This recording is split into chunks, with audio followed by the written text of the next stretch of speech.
Welcome back to Monday Musings, a casual conversation about culture and theology. I'm Justin Ely. I'm Daniel Chen. We're a couple guys talking about some stuff. You know, it's a slow start to 2026. Kind of, as with most things with Donald Trump, it's kind of a boring things going on. Not much to report, other than essentially invading Venezuela, capturing their illegitimate dictator, bringing him to justice in America. So we just don't feel like there's much to discuss at the start of the new year. And just wanted to say hi. Happy 2026. This is a huge topic, a huge thing that happened that we want to talk about. So the capturing of illegitimate Venezuelan President Nicolas Maduro, his prosecution, what Christians should think about this whole thing. I mean, this has just been kind of crazy, and maybe how we should respond. So we want to kind of give 4 sections here. We're going to talk about what happened. Then we're going to talk about what our kind of initial thoughts were to this. Then we're going to talk about the background of this situation. Why did this happen? What's kind of the background? And then how Christians should respond. So let's first kind of give broad overview of what just happened in case, you have buried your head in the sand and you do not know. Even maybe you heard something happened, but you're just not sure what happened. What happened? Why is Venezuela in the news so much? So on January 3rd, 2026, the United States launched what's described as a joint military and law enforcement operation in Venezuela called Operation Absolute Resolve. The objective was to essentially arrest illegitimate Venezuelan President Nicolas Maduro and his wife, Celia Flores. The strikes were launched on Caracas and their northern regions. It included an air and ground component, and then multiple branches of the U.S. military and special forces were involved, including Delta Force.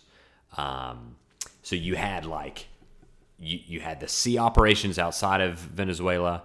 Then you had the air operations of planes and drones coming in to cover the helicopters going in to essentially arrest Maduro and take him out. He was then taken into U.S. custody, flown into federal detention in Brooklyn, and appeared before a Manhattan federal court on January 5th. He pled not guilty to these charges, which included narco-terrorism, cocaine trafficking, conspiracy, and weapons offenses. And he has claimed that he has been kidnapped and still sees himself as the legitimate president of Venezuela.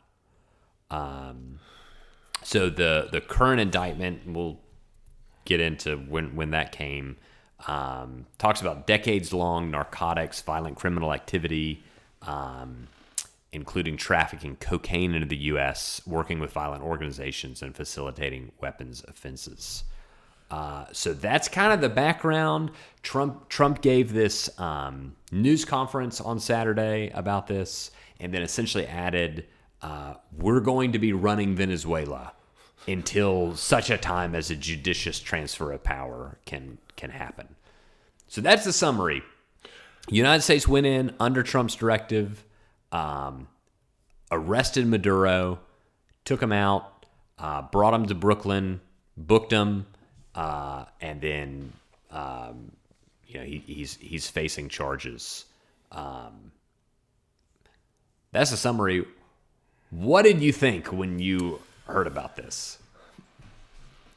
Honestly, I was like, wait, is this a Babylon Bee article? Yeah, I can't tell what is real and what's fake anymore, Yeah. And I think there was a couple things that initially hit me. I think the two main things were, that's crazy we were able to pull this off with no American casualties. It's like they didn't even know. It was like he got raptured. He got like, it's like he came in the middle of the night and then he got taken away and no one knew. Yes.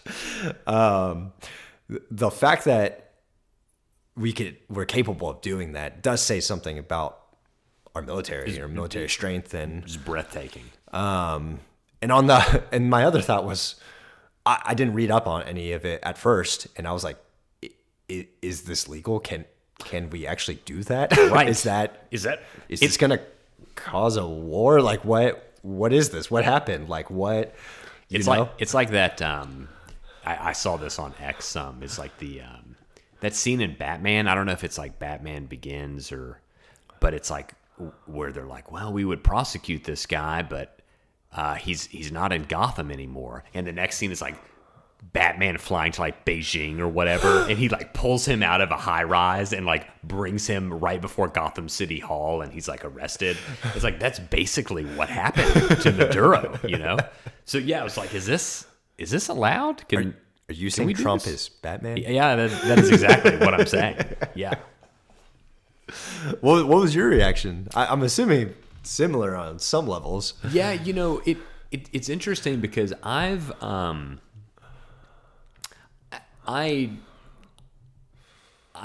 don't think like Trump has made a great like rhetorical case for like, I don't think presidents need to be explainers in chief, right? And they need to explain like why we're doing this, and any leader needs to do that, right? This is why this is important. I don't think he's really done that with Venezuela. So I'm someone who really pays attention to the news, and I've even had a hard time following what's going on here.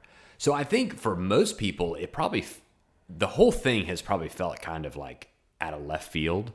We're going to explain there's actually a long background here that it's not exactly as much out of left field as you think it is. Right. But I think it's kind of felt that way. Yeah. And there's also like, part of it too is there are kind of unspoken forces happening in politics, right? Sure.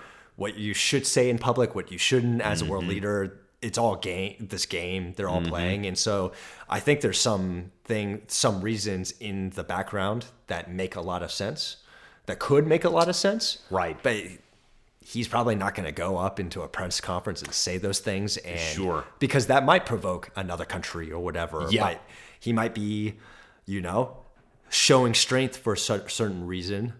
Sure. And not actually saying that reason out loud, although the people he's showing strength to know what he's doing. Yeah. And it's doing the thing, right? And so, man, there's a lot of layers to this thing. Yes, there is. Yeah.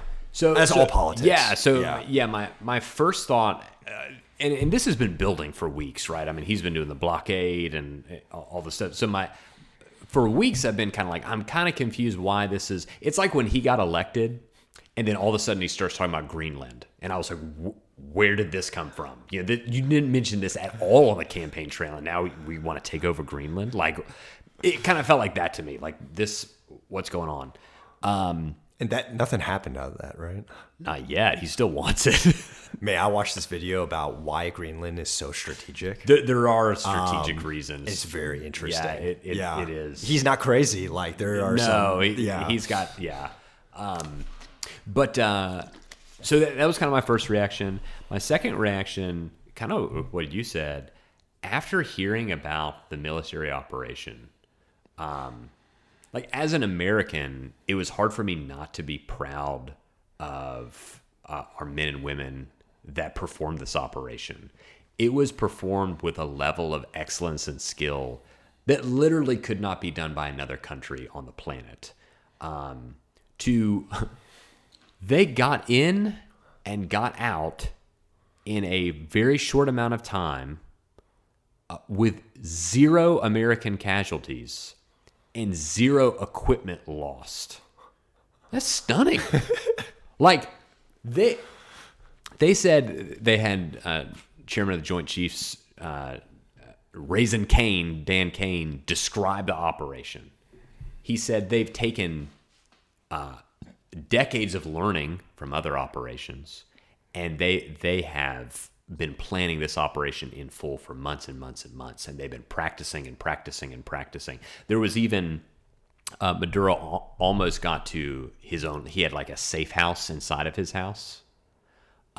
They had built a fake one. They had been planning on this, and they knew he had a safe house or like a safe room in his room. They had built it, and they were planning the whole thing. So they were running practice rounds on this again and again and again. That's and crazy. Again. And the level of like intelligence where they said, we know when he ate, we know where he ate, we knew if he had pets, we knew what his pets did, we knew when would be the best time of night to come in, we knew what time of year would be. Like, it was kind of breathtaking, the level of military precision. Right. And once again, it's like, we're going to get to the background and all this stuff and good or bad. But one of the good things is that showing military might without like does deter future conflicts, right?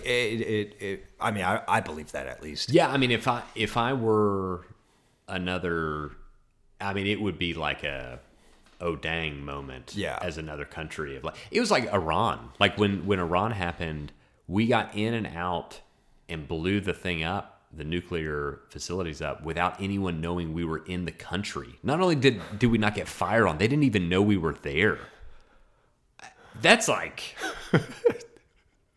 that's okay. Like boogeyman level stuff. Yeah, you know, like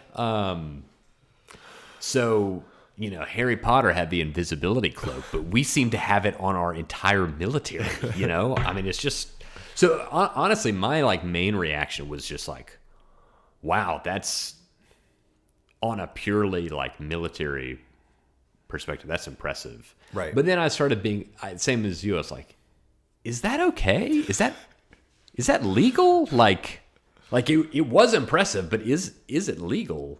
So yeah, I had that question. So maybe you're asking that. So hopefully we can kind of help answer that.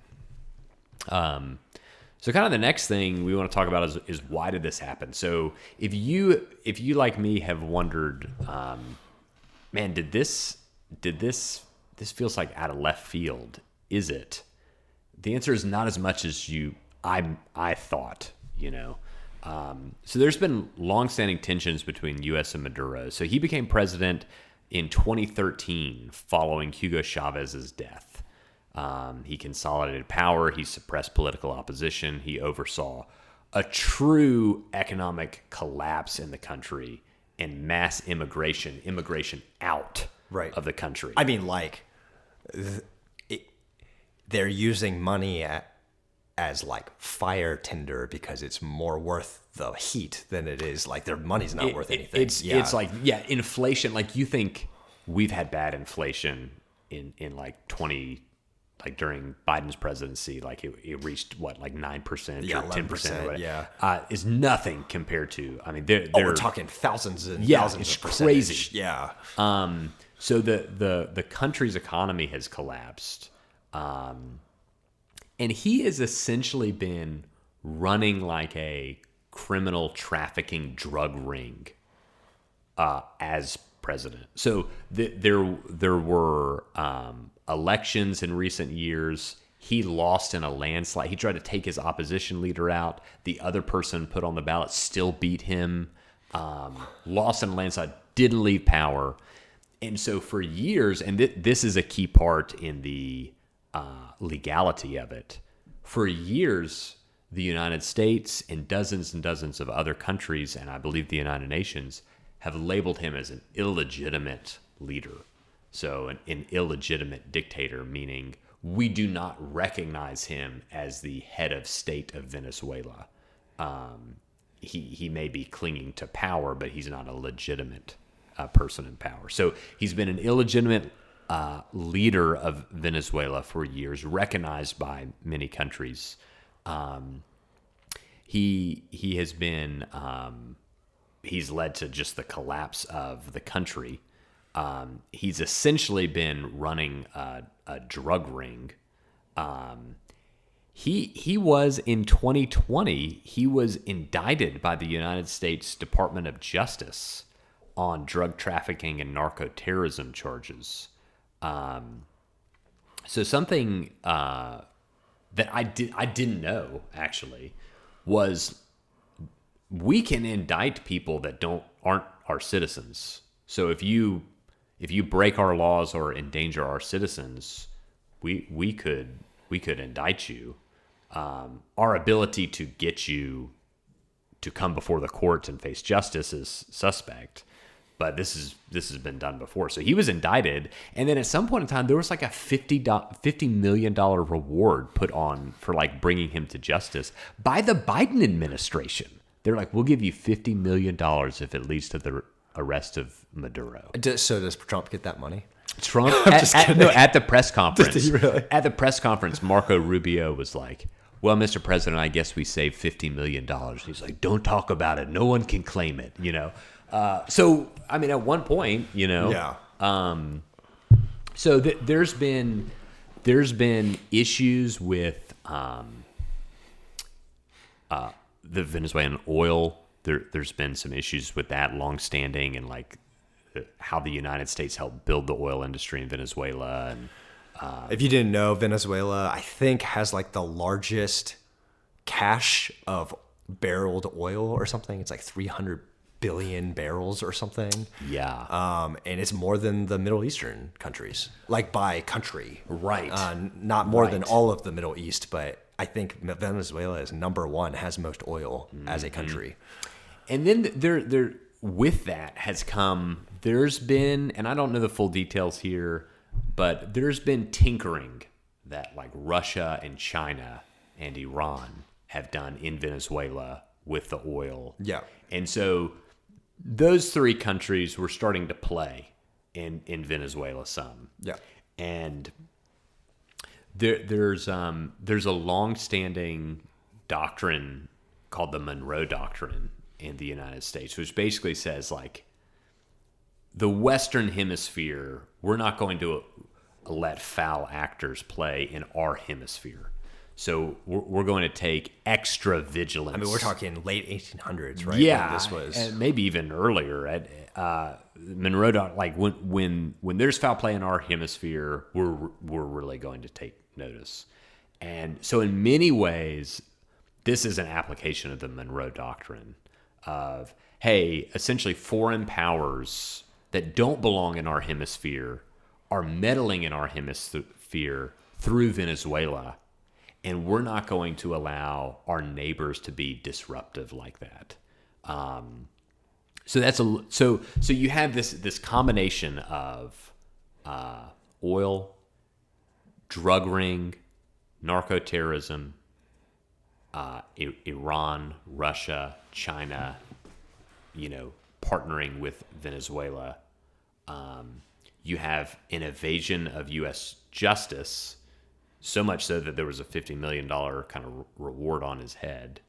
And then it led to him, I mean, there was some open mockery on his part, being like, well, come and get me. If you think you're so tough, come and get me.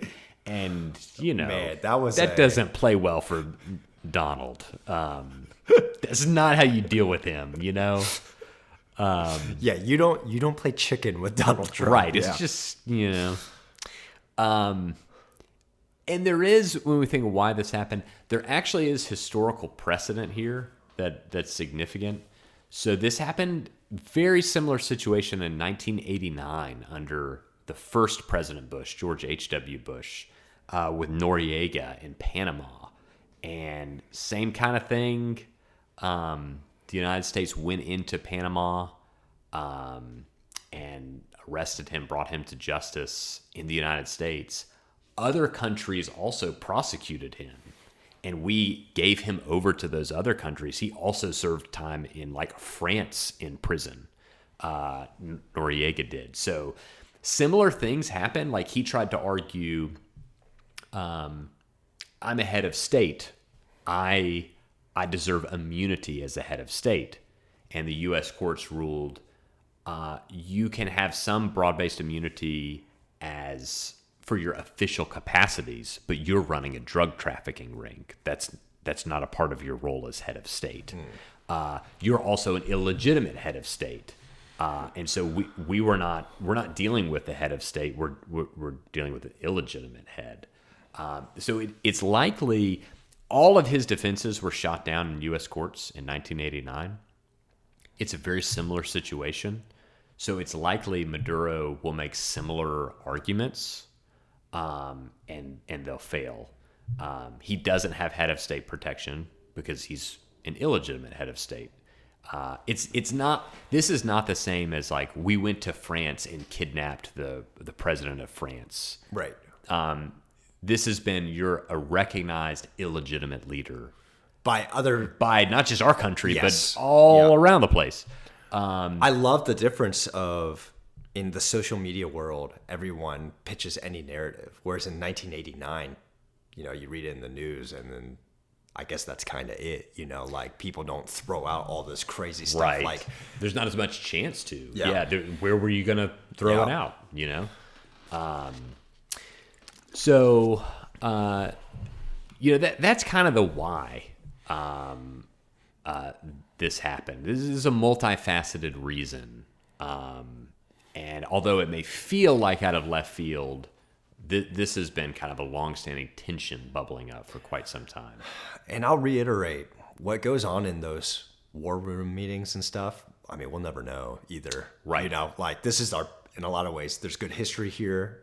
There's good logic and reasoning here. Mm-hmm. And if you ask someone, but why did he do it? Why now? Why this way? Why whatever? It's like, I mean, we take a guess here. Yep. And we can believe or not believe what they tell us. Yep. But at the end of the day, there's some unknown we're playing around here with. Yeah. So Yeah, it's interesting, but thinking about how Christians should respond, this is a really interesting one because one, how you feel about this is almost entirely dictated by your party affiliation. Oh, 100. I was gonna say that. So, like if you're a Republican, you're like, yeah, get Maduro, man, And if you're a Democrat, you're like, this is illegal, Yeah. and this shouldn't happen. And I just wonder. Kind of one of my thoughts was, maybe our reaction to these kind of things shouldn't be so blindly partisan, and like be a Christian first. And like, And seek for the truth. yeah, like there are a lot of people in our country who are unable to give Donald Trump an attaboy for anything. Right. And anything he does is just wrong because orange man bad. Right. That's not good. There's another group of people who just worship the ground the guy that walks on.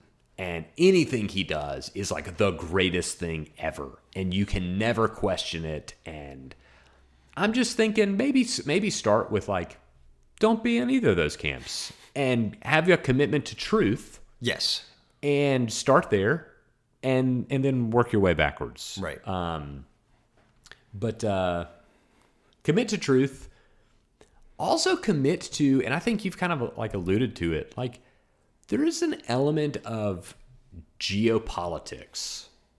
And there's an element of we weren't in the Situation Room when this was decided, and there are certain aspects of this that we're never going to know.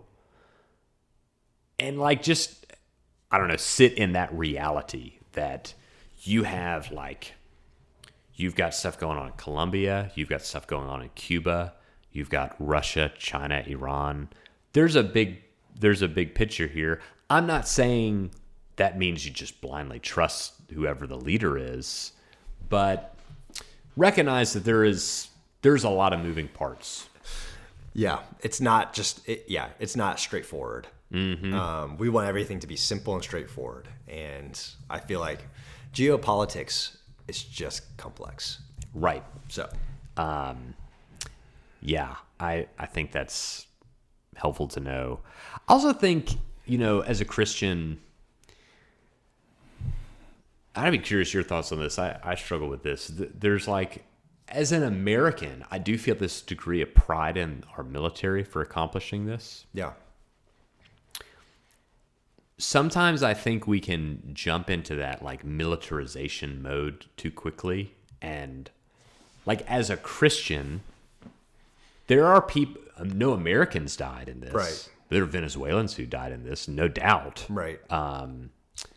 And there is like a comfort level with violence that I think we should be careful with. Yeah, What we do you shouldn't think? we shouldn't make people abstract, right? It's easy to say, well, it was a military operation, and we don't know names or faces or whatever, you know. And there is an element, yeah, you're right. Of, like we shouldn't be bloodthirsty ever. Maybe is kind of what you're going for. Yeah. Yeah. It's like, the Lord, you don't rejoice in the death of the wicked. Yeah. And so I just think like, You could be generally, in certain aspects of war, you can celebrate the destruction of evil, right? yeah, But on a personal level, understand that still image bearers still had, the people who died are image bearers. Yeah. Still had families. To understand from we've talked a lot about this on this podcast the past few months. It's like, are you on ground level or 30,000 feet level as you're viewing any topic? Yeah. Right. We talked about a few months ago as we talked about like, what do we like? The EBT stuff or whatever, right? And SNAP benefits. It's one thing to talk about just a general system, how it should be run. And it's another conversation to be like, well, I know someone who was affected by that. right. And you can't take the ground level thing and say, apply it to everyone. You can't take the generalized and say it doesn't affect anyone. Yep. And I think that it's a similar kind of thing happening here too, right? It's like, we just got to be aware, like the people who die in any kind of violence are image bearers.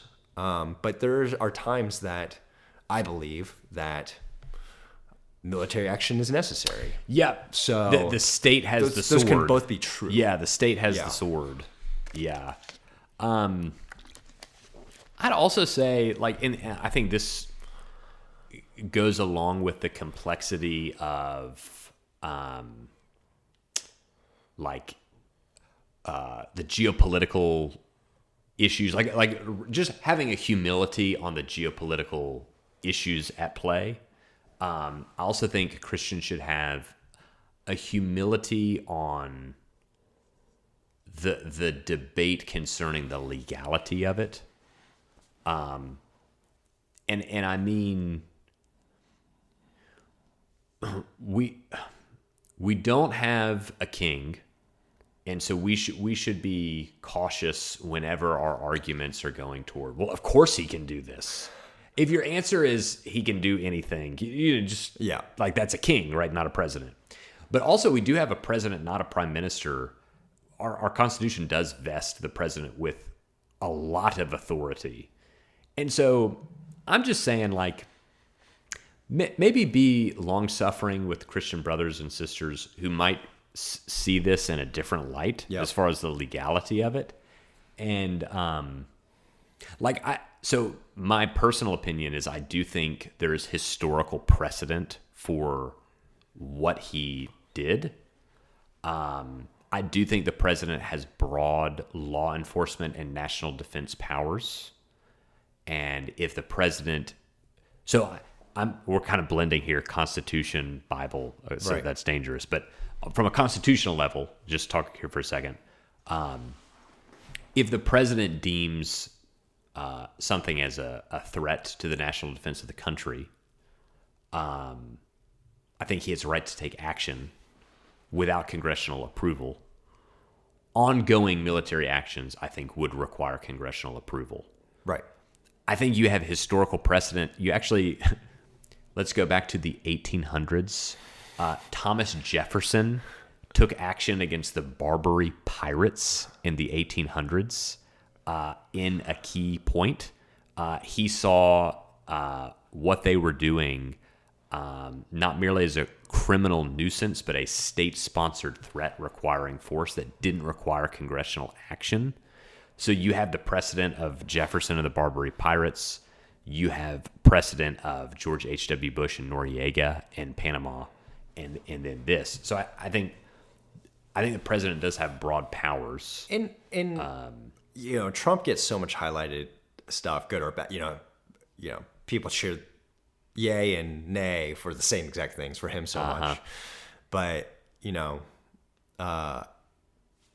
Obama do a bunch of drone strikes? Obama did all kind of drone strikes without congressional approval. Yeah. Well, so actually, people might correct me. There was a law passed, the authorization of force related to the war on terrorism, that gave presidents broad decision-making authority related to the war on terror in Iraq and Afghanistan.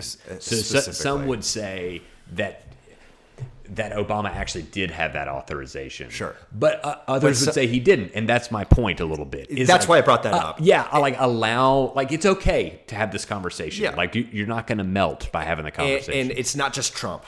Right. Presidents do stuff. Yes. And this is he gets the most highlighted of yes. On everything's 10x yes. with Trump. But if you're gonna have this conversation, I would suggest reviewing some even recent history on yes. Is he the only one? Right. If people are gonna cry something against him, good or bad, it's yes. I don't know. Yeah. Yeah. So, I think just having some humility and hey, okay, you can think that way about the powers of the presidency, but it is it's a pretty historical debate, and it does, like you said, go way beyond Trump. So, have that. I think this is where we should have started, but prayer is really the right place to start for the Christian. But just think about what it's like to be a Venezuelan right now. We just need to pray for the people of Venezuela. We need to pray for the churches in Venezuela, pastors in Venezuela. This could be the end of a very oppressive season in their country, or it could be the beginning of a worse season. We don't know yet. Right. We don't know how this is going to play out. So, man, it's got to just be... I get the impression the Venezuelan people weren't Maduro fans. Right, and that's for sure. Yeah. And it seems like many are grateful for that. Yeah. But it's what happens next? I don't know. But we should pray for them. That's anxiety producing. And there are all these Venezuelans around the world who, my understanding is, would like to go back to their home country, that they're kind of waiting to see. Is that going to be possible for me? So we should pray. And I don't know, as an American, I'm just grateful that as much quote unquote political stuff that's happened in the past 8 years, it's nothing compared to what Venezuela has experienced politically in the past 50 years. Yeah. So our nation's political system is still very stable compared to that, at least, so. I also think we should speak with a lot of moral clarity. Nicolas Maduro is a very bad man. Right. Nicolas Maduro has done very bad things. And it is a good thing for Venezuela, and it is a good thing for the world that he is no longer in power. Right. But we see everything through partisan lenses. So we can't compliment Trump for doing it because it's Trump. It's Trump. But I sometimes think it's a bipartisan consensus. Maduro was really bad. Maduro needed to go. Right. Okay, he's gone now because Trump chose to take decisive action. I do. The thing I liked least about his press conference was when he said, "We'll be running it now." I have huge concerns about that. Like, what does that mean? We're running it now. What is this, a car wash? Like, that's what you say about, like, I took over your car wash. I'm running the car wash now. This is a country with tens of millions of people. What does that mean? Okay, so all that to be said, like, you can say with clarity, I don't know about that, but I'm glad Maduro's gone. I'm glad, like, he had the courage to take him out. I'm glad he's going to be brought to justice. The other thing is, he could have chosen to assassinate the guy. Yeah. That would have been probably tactically easier. Because then you could be like, well, who did it? Right. Yeah. But he's standing before an American court of law. I think that's a much more just outcome than an assassination, you know? So that's a whole nother podcast, but, you know. Yeah, because assassination is judge, jury, executioner, all wrapped in one, yeah. So, and finally, I think, you know, hope beyond politics. You know, the Lord really is guiding history to the conclusion he has set, and our hope is in him, and he is sovereign even over this, and so this is, you know, and this is a part of his plan to bring about his purposes. Yeah. I wanted to add to, I saw a post about how, like, you know, Christians, like, aren't, quote unquote, like, tied to any nation. Like, we're tied to, like, the nation of God. I saw this too. And yes, that's theologically true. Our first and foremost primary allegiance is to God and his kingdom. Yeah. I just wanted to let our listeners know it's okay to love America, to live here and love our country. That post was unhelpful. Yes. Because it makes you, like, no, like, in Revelation, every tribe, tongue, language, and nation come before the throne. Yeah. And they come with their culture and language, and, like, the beauty of the end time, like, scene is we're all carrying our flags, but we're worshiping the same person, Jesus. Right. But we have different flags. There's a Venezuelan flag, there's an American flag, there's a French flag. That's okay. It's okay. It's not okay to love your country more than you love God and his kingdom. God. And it's not okay to hate other people because of the country they come from. Or think they're lesser. Right. Or, no one's saying that. But, you know, like, it is funny as an American, it's a lot of the rhetoric has been, we should hate ourselves. Mm-hmm. Yeah. Which is silly to me, because if you hear a Venezuelan be like, I just love Venezuela, we'd be like, yeah. That's your home. It's right. Good. Yes. But the second you're like, I love America, people are like, you're a terrible person. It's what? No. Yeah. It's like, it's okay. Yeah. Yes, Jesus is always... Jesus is king. He's king. He's first and foremost. We have dual citizenship. Yeah. But it's okay to love your home. Your home and your country. Yeah. That's okay. Yeah. So it you know, tied to that, it's like, it's okay to be, like, really proud at the United States military for the operation they undertook with amazing precision and excellence. Like, that's okay. Yeah. And I am. It's amazing. So, well, we hope this helped you. Hopefully reaching back to the Barbary pirates of 1801 was a helpful historical little tidbit for you. But as we conclude the podcast today, we'll do the resource of the month. What's yours?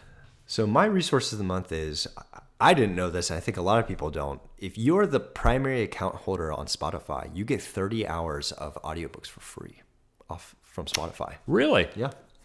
And so I've been listening to books, you know, as I run, as I drive. That's awesome. That's great. I mean, obviously it doesn't have every title out there, but their library is pretty big. And you've been rotating between Harry Potter and Hunger Games? Yeah. I actually have, you know, for me, I have such a long list of books I have to read. The ones I really feel like I need to read, I read. I buy the physical book and I read it with my eyes. Yeah. And the books that I'm like, I want to read, but if I don't get, because I feel like reading, like, it sounds weird, the traditional way of like reading with your eyes. Right. By candlelight. Yeah. Yeah. I like, it sticks more. I'm paying more attention. They have done studies. And it's They've done studies on like if you read your Bible on your phone versus a physical Bible, like your retention, and the physical Bible's better. Wow. Yeah. I mean, I believe that. And so the ones I'm like, I want to read, but I'll probably not get to it. I do audiobooks. Interesting. So That's cool though. yeah. My life hack of the month, not life hack, my resource of the month, similar to what I talked about in the last podcast in the personal worship for 2026. For the Love of God devotional by Don Carson.